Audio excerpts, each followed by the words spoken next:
just so scaly. And so now I was always, that's part of my consultation. I tell my bride, make sure you get your skin in shape, the week before, keeping it moisturized, keeping it exfoliated, because on the day of, I don't want any flakes on that day. So that's part of your consultation when you're going to do a bride or anybody else to make sure that their skin. I tell them to moisturize their skin before I get there. Because what happens when you put moisturizer in the skin and then you go straight to the primer, your makeup is sliding all over the place. Because it's fighting with that layer of moisturizer, and it didn't have enough time to soak into the skin. I don't know if you guys done that before when you moisturize your face and you try to put your foundation on, and it's become tinted moisturizer now because the moisturizer hasn't had enough time to soak in. So again, I tell my brides, or whoever my client is, to moisturize their face before I get there. So hopefully their face is prepped, ready to go. But if you show up and there's some dry spots, you should put that on. And what I do, and this is what I do different, I do not start off with foundation. I teach all my artists to do the eyes first. Do the eyes and brows first. And the reason why I say that is because you spend a lot of time and you slow down because what happens is you put your whole foundation on, right? And then you get the fallout from the shadow, and then you're trying to clean up in there, and you're doing the shadow, and you're always cleaning up in there. That's too much touching and pulling on your client's eyes. So I always teach my artists to do the eyes and the brows first, because anything that falls down here, I just later on take a makeup wipe it clean, and then I do the foundation. So that's usually how I do it. But anyways, when you're getting ready to do your guys' foundation, you always want to make sure that it's properly moisturized and prepped before.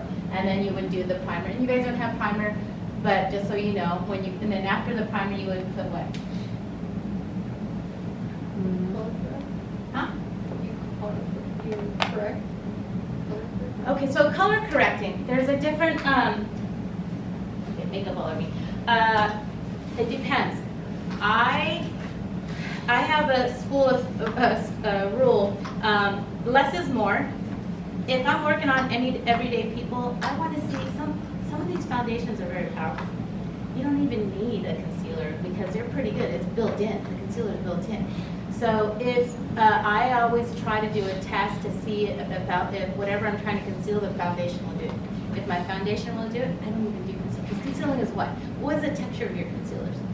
They're pretty creamy. They're pretty thick, right? Oh. And they kind of go all over the place, and they just, it's just sometimes if you don't get it on right, it looks worse. So I always do, I would always see if the foundation would do first, okay? But again, that's my technique, is because I think less is more. People are putting concealers on, and then the foundation, it just becomes too much. And then what happens, if they're older, they're going to find the fine lines, and it's just more makeup to find a crack, to go into. So I would put your foundation, and then I would do any kind of correcting if I need it after I've done that. Okay, so there's this one layer here, there's your foundation, and then there's your any kind of correcting, and then there comes your setting the makeup. And what do you set makeup with? Powder. Powder, yeah. Why? There's 4 layers that skin has to break through, right? Anyone know why you put powder set? What does that mean, to set? To keep in place. To keep in place. Yeah, because what's most likely these things are made from? What's the base made of? Yeah, some kind of wax, some kind of, any kind of oily, right? Any kind of cream is wet. Your face is wet too. So when you're putting all these on, the powder is going to absorb any kind of extra moisture so that when you go in there with color, your blush, your shadow, when you go there in color, it just slides across your face a lot more evenly. So when you're blending, it moves, and then the color moves better. It just makes it easier for you guys to start blending the work. So usually it's these layers, and then after you get your color on, you're pretty done. A lot of times you put, what's another product you put after all the makeup is done? Setting spray. Huh? What's it? Setting spray. Setting? Someone said something else? Yeah, setting, sealer. Okay. Then you got your setting spray. So you got that layer and you got that layer, okay? A whole lot of layers on the face. So when you're doing all these steps, that will guarantee that makeup's gonna last longer than what your client will do. Because what do you think the client's probably gonna do on every day? They're just probably gonna go straight into the foundation. Your clients will probably just do this on a regular basis. That's it. One layer. And then they're like, always worried. This is what concerns a lot of clients will have. Oh, is it gonna stay on? Is it gonna, yes, I guarantee it's gonna stay on, okay? Between this baby and that baby, it sandwiches and locks everything up, okay? So this is the step that you wanna do when we're doing the foundation. If I'm doing a trial on somebody, I don't do the primer because I'm gonna have to go in there and change things. And I don't want it to lock in. I don't do these two steps when I'm doing a trial because I might change things out and I might have to wash things out, and then it's just more irritating for me to have to break through the spray, the setting spray, and break through the primer, and it just doesn't make it any sense. So know when to have to use this. This is when I actually use it for the day, okay?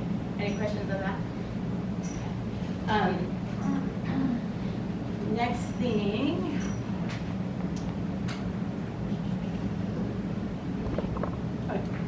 Can I get a model up here? Who wants to volunteer?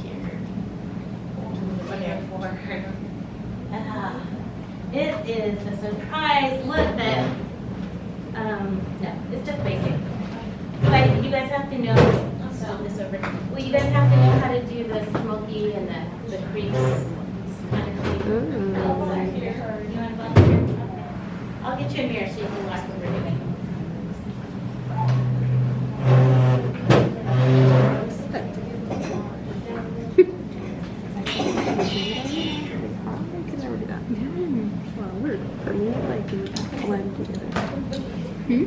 I would blend this color.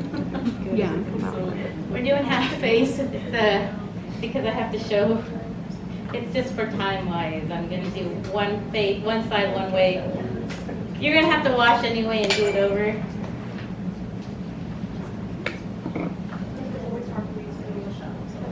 Do a shadow.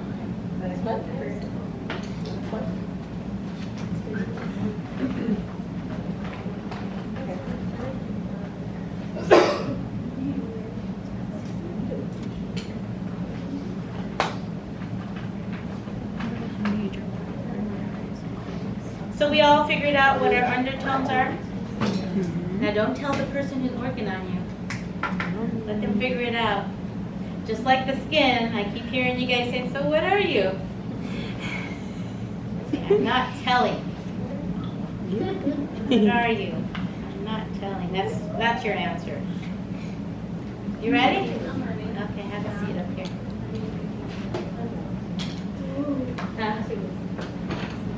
Okay. Of course. When you're working on somebody, you want to properly drape them. And do it.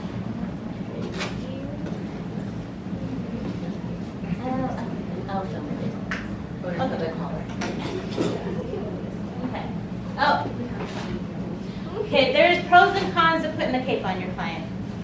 Because especially if it's like their wedding day or they're going somewhere, prom, and their dress is like here. When you put a cape on, the makeup's right there, and they take it off. So I don't always like to use, it just depends on what I'm doing. I don't always put a cape on. But you can either use a cape, and then there's different school of thoughts about the cape being black or white. When it's white, you can kind of see their undertones, and you can see other things easier. But after a while, you know, it doesn't really matter. But in the beginning, it helps you to see it, whether it's black or white. Another way to work on somebody is just getting paper towels and protecting the color. So again, if I'm doing some kind of crazy fantasy look where I'm having painting powders flying all over the place, you know, and then I'll work here, I'll put a cape on, and then I'll take it off, and I'll finish doing my work that way. That was another thing. If you're going to do somebody's beauty makeup and you want to use a cape, either let the cape hang kind of low so that it's not, you know, stopping right there, or sometimes I'll just tuck that in to the shirt they have. Now, again, if you're doing a bride or somebody that's going to prom, you want to, I always tell them to wear a button-up shirt, because why? Yeah, either a button-up shirt or something that's big so they can pull it up and over their makeup, okay? You know, you don't realize that you're all, you know, you're also their stylist, you have to kind of tell them these things so they don't think about it. So this is another way that you can protect your client before you start, if you don't have a cape, okay? Make a little bib right there. Now, hair-wise, I have some people who put the headbands on. Again, it depends on what you're doing. So like in the movie industry, a lot of times they come to me after getting their hair done, and you don't want to put their hair back in some kind of headband. So I usually just take a clip, and then I didn't bring them here, but I have these other makeup clips where it doesn't leave a crease there. And just, if their hair is done already, then you want to just slightly pull whatever that's in the way with a little pin. I have this thing where it doesn't leave marks in your hair. I'll bring it in one day so you guys can see. I'm just like pulling anything aside. Get paper towels in between, right? It's these clips But with they're like duck bills. Yeah, you can put tissue or a little piece of paper in between. Like I usually carry the what is that thing? Stickies. The little stickies. You can put that in there just so it doesn't make an indentation if her hair is done already. If the hair is not done already, it doesn't even matter. All you want to do is pull her hair off to the side so it doesn't get in the way when you're shooting out these little baby hairs right here. Do you have a preference between hair and makeup going first? I feel like people always ask me that on jobs. And so I'm interested to see what your preference is. It depends on what I'm doing. Sometimes I'm designing off the hair because I don't know what the hair was before that, because it depends on what information you're getting before you start the job. So if I know what the hair is doing and what they're wearing ahead of time, then it doesn't matter. If it's one of those unorganized jobs where they don't even know, I would say I prefer to see their hair and what they're wearing, and then I would do the makeup. So it just really depends on what how that goes. But it really doesn't matter. It's really because you're designing off the whole big picture. And if they didn't give you that information, you can look bad. You know what I'm saying? So I always say, you know what? I typically let hair go first if it's not planned either. Yes. Because I'm like, I know what to do off of what you've done. Right. It's hard. I think it's harder the other way around. Right. That's because like I said, they're gonna oh that didn't look it didn't go with my makeup, didn't go with my hair, didn't go with my outfit, then you look like the bad person. And you feel like they typically have a stronger sense of hair than they do makeup, right? Because it's easier for a picture, I feel like. I mean, maybe I don't want to put that in your mouth, but I feel like at least seeing jobs, even if they have an inspiration makeup picture, I feel like they're more locked in on a hairstyle than they are a makeup one. Different colors. It's funny. This is what I see what happens is everybody has like, you have your hairstylist and your makeup and then the stylist and then you have the art director. Everybody has a vision of what they want. And it's funny how it just comes together. Even when I'm doing a trial for a bride, she's not even sure what she wants. She's got all these things going on and I'm suggesting and it's funny when, I don't know who does weddings. You do weddings, right? You guys know? Have you seen that beauty of when they get the hair dressed done, they're like, because they can't see the big picture. They're relying on that. So sometimes when I'm doing the makeup first before the hair, they still feel like I don't know if you guys go shopping sometimes and you're putting on an outfit and you feel like, oh, I got my period, I feel bloated, and that outfit you tried on is like ugly. But then later on you try it again when you feel better, it looks better, right? It's really here. It's in the frame of mind, and brides are so stressed out and not knowing what they want to do that they just can't see it. But I see the magic happen. That dress like turns on a light bulb and they're like, oh, you know, because even in the trial they don't have a dress. But you know what I do in my trials, my wedding trials, I tell them to bring the veil and I tell them to bring something white. And I actually, when I do the makeup and I do the hair, I put it in front of the mirror and I put something white so they can get a big picture. And always have your client get the big picture, because otherwise they're like this. And they're nitpicking at all the detail of the makeup and stuff, and I grab them, I pull them back, and then I have them look at the whole thing, because that's what they're looking at. They're trying to see it, you know, the big picture. Okay? I've had a couple brides, like if you can coordinate when they're trying on their stuff, I'm always like, book your trial when you're doing your last fitting, Yes. or one of your fittings. Because Yes. sometimes they change it, like, oh my gosh, the dress is this way, now I don't want my makeup this way because this has to be this Yes. way. And they don't know till. Yes, I tell them also, another thing is book their trial like when they're going to do their engagement shoots, so that way they can pretty much done already. So there's different things how you can manipulate it, so they like that. The bride sometimes wants you to take the lead before they hire you, and then maybe I'll save it for the business side, but I go through a rundown of you direct that bride for your frame of window, because you are the first person who starts the day on a wedding. And if you are late, you screw up every other vendor, and every other vendor is going to say, oh, the makeup and hair people made us late. We were late to the limo, we were late. And I make sure that my artists are never, ever to blame. I said, you build in the cushion time, you dictate the bride when she needs to be there. She doesn't, you give yourself another hour, she doesn't know. You give yourself a cushion. And I said, you need to know, like a lot of makeup artists, they don't ask, hey, are you having a limo pick you, or what time's your photographer come? They don't ask nothing. They just like this, okay, I'm gonna do your makeup. But come to find out, you're doing makeup, and her photographer's here already, and the bride's like, no, I don't want. So if you guys can lead the bride and say, hey, we're the first person that starts your day. Let me tell you how it's gonna go.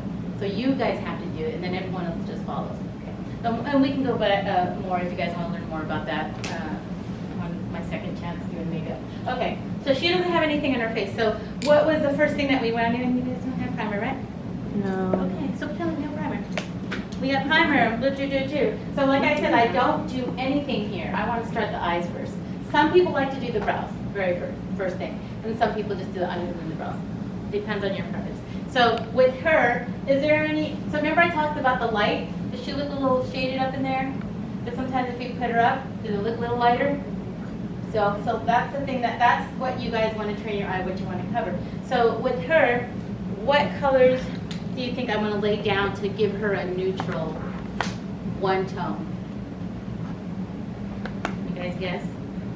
I like medium fair. Okay, so this is what I do. If I'm gonna, I have to kind of work with my colors. When you put, okay, I'll do two. When you put a light background down, all your colors become more vibrant. If you put down a darker base down before you put the colors on, it changes the hue and the tone of the colors you're gonna work with. Let me show you. Let's try this one.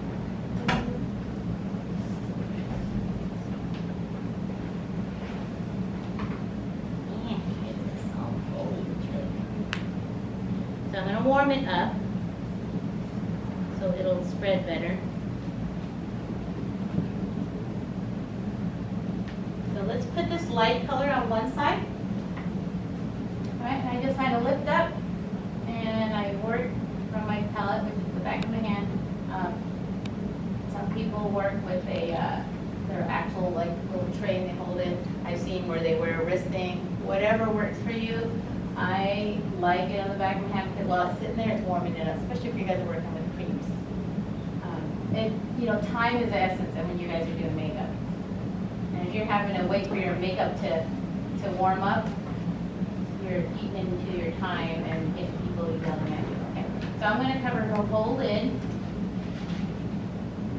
all the way up to her brow with this light color. Now looking at her face, I'll ask you, do you see a certain shape?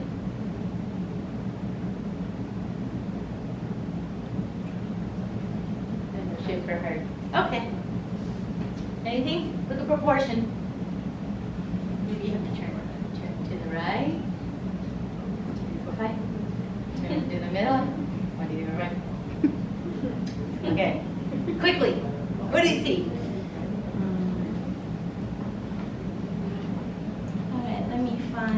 Let me do this one. Anybody see anything? Diamond? So let's look. Proportion, okay? Okay. Look longer here, so she's got that shorter forehead right here. Does she have one equal eye in between?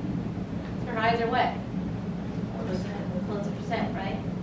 So you're thinking, while you're sitting here doing this stuff, I'm thinking, close to eyes, okay, her forehead's kind of small. So I'm thinking about all these things that I want to correct. Because if you put makeup on based on her face shape, it's not right or wrong. It's just her shape. But if you start transforming, like, oh wow, my my cheekbones look big. If you start doing corrective makeup on them, they will see the difference because they are used to putting makeup on with their existing feature. Okay. And corrective makeup essentially is just like creating symmetry on the face.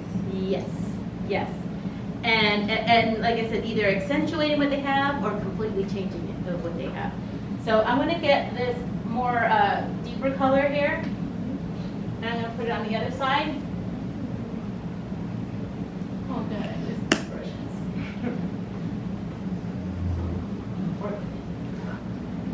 Okay. So this is closer to her with some color. So I'm just going to be worried about showing you like technique. I'm not going to get all crazy and try to make it blend. I just want to show you guys technique. So see how we have two different bases underneath. If I take the same color and put it on one and the other, it's going to be totally different. Okay? Because maybe I should I'm going to do powder. So if I'm going to put powder over that, what do if I'm going to pick a powder color to go over that, what do I need to do before I put powder over this cream? Set it. Cream. Yeah, set it. And you said you guys had this. Thank you. Thank you. So I'm going to go ahead and set it. If I was going to go in there with a cream, I wouldn't have to set it. Because I'm saying, oh, I'm going to use a powder now for her color, I need to set this cream before I put a powder on. So I'm just going to go in here and set her powder. See how it gets really messy and it's all over the place? What if your foundation's there? You're constantly cleaning it up, right? This way, you're not having to worry about cleaning up the mess. Just go to town. It also partially to do with the synthetic brushes breaking up the powder, right? What? Like certain brushes will break up powders differently. I noticed synthetics that typically are like more aggressive on powders like that, so you're getting more fallout, more break. Yes, because of the flipping of it. Yeah, your brushes do determine that too. Okay, so I set that. I have a And question. let's pick a color here. Miss, she's gonna die. Oh, she's gonna die. Okay, she's gonna die. All right. Oh, come on. It's not sharpening the whole time. Oh. Tell me when it actually dies, because that one's still She's charged. blinking red. Oh, she's blinking. My goodness. Let's see if this one charged up enough. Okay. Come on.